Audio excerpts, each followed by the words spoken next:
سورہ بقرہ کی آیت نمبر 72، سورہ بقرہ کا 9واں رکوع اور پہلے پارے کا بھی 9واں رکوع۔ وَإِذْ قَتَلْتُمْ نَفْسًا، اور یاد کرو جب تم نے ایک جان کو قتل کر دیا، فَادَّارَأْتُمْ فِيهَا، تو ایک دوسرے پر اس کی تہمت ڈالنے لگے۔ وہ واقعہ جو پچھلے رکوع میں بیان ہوا کہ عامیل نامی مالدار شخص کو اس کے چچا زاد بھائی نے قتل کیا اور لاش دوسرے قبیلے کے دروازے پر ڈال دی، اور اس نے اس قبیلے والوں پر الزام لگا دیا۔ تو قرآن مجید فرقان حمید اسی بات کو ذکر فرماتا ہے، وَإِذْ قَتَلْتُمْ نَفْسًا، اور یاد کرو جب تم نے ایک جان کو قتل کیا، فَادَّارَأْتُمْ فِيهَا، تو ایک دوسرے پر اس کی تہمت ڈالنے لگے، ایک دوسرے پر الزام لگانے لگے۔ واللہ مخرجن، اللہ تعالی ظاہر کرنے والا ہے، ما کنتم تکتمون، جو تم چھپاتے تھے۔ تم قاتل کے نام کو چھپا رہے تھے، اللہ تعالی نے ظاہر فرما دیا۔ حکم ہوا گائے ذبح کرو۔ جب انہوں نے گائے ذبح کی، فَقُلْنَا اضْرِبُوهُ بِبَعْضِهَا، تو ہم نے فرمایا اس مقتول کو اس گائے کا ایک ٹکڑا مارو۔ بنی اسرائیل نے گائے ذبح کر کے اس کے کسی عضو سے مردے کو ٹچ کیا، وہ اللہ کے حکم سے زندہ ہوا۔ اس کے حلق سے خون کے فوارے جاری تھے۔ اس نے اپنے چچا زاد بھائی کو بتایا کہ اس نے مجھے قتل کیا۔ اب اس کو بھی اقرار کرنا پڑا، اور حضرت موسیٰ علیہ السلام نے اس پر قصاص کا حکم فرمایا۔ اس کے بعد شرع کا حکم ہوا کہ قاتل مقتول کی میراث سے محروم رہے گا۔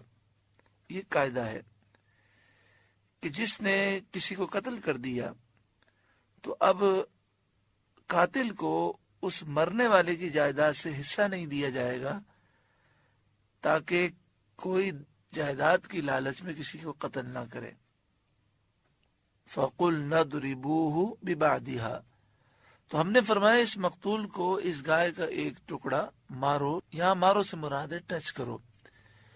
كَذَلِكَ، اسی طرح، يُحْيِي اللَّهُ الْمَوْتَى، اللہ مردے زندہ فرمائے گا۔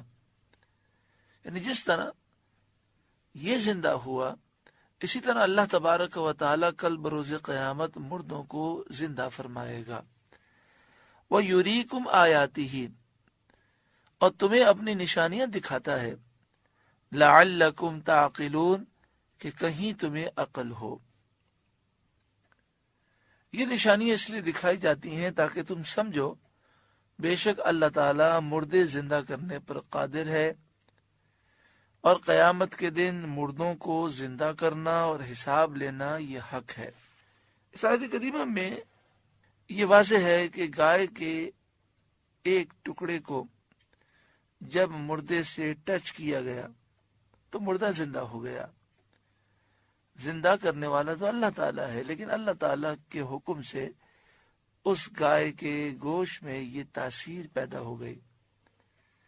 جب ایک گائے میں یہ تاثیر ہو سکتی ہے تو اللہ کے ولی اور ولیوں کے سردار حضور غوث اعظم رضی اللہ تعالیٰ عنہ جب کسی مردے کو ٹھوکر مارتے اور کہتے کھڑا ہو جا اللہ کے حکم سے، تو مردہ کھڑا ہو جاتا۔ تو حضور غوث اعظم کی ٹھوکر سے مردے زندہ ہوئے، یہ کوئی ایسی بات نہیں جو سمجھ میں نہ آئے۔ اللہ تعالیٰ ہر چاہت پر قادر ہے۔ اس نے اپنے ولی کی وہ شان بیان فرمائی کہ جب اللہ کا ولی کسی مردے کو کہے کہ اللہ کے حکم سے زندہ ہو جا اور ٹھوکر لگائے تو مردے زندہ ہو جائیں، اس میں کوئی تعجب والی بات نہیں۔ ان اللہ علی کل شیء قدیر، اللہ تعالیٰ ہر چاہت پر قادر ہے، وہ جسے چاہے جو چاہے مقام و مرتبہ عطا فرمائے۔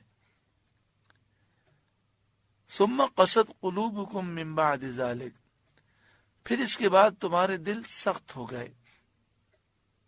فہی کالحجارہ، تو وہ پتھروں کی مثل ہے، او اشد قسوہ، بلکہ ان سے بھی زیادہ سخت ہیں. اے بنی اسرائیل، ایسے عظیم قدرت کے تم نے نشانات دیکھے لیکن پھر بھی عبرت حاصل نہ کی. آگے ارشاد فرمایا وَإِنَّ مِنَ الْحِجَارَةِ لَمَا يَتَفَجَّرُ مِنْهُ الْأَنْهَارُ، اور پتھروں میں تو کچھ وہ ہیں جن سے نہریں بہہ نکلتی ہیں.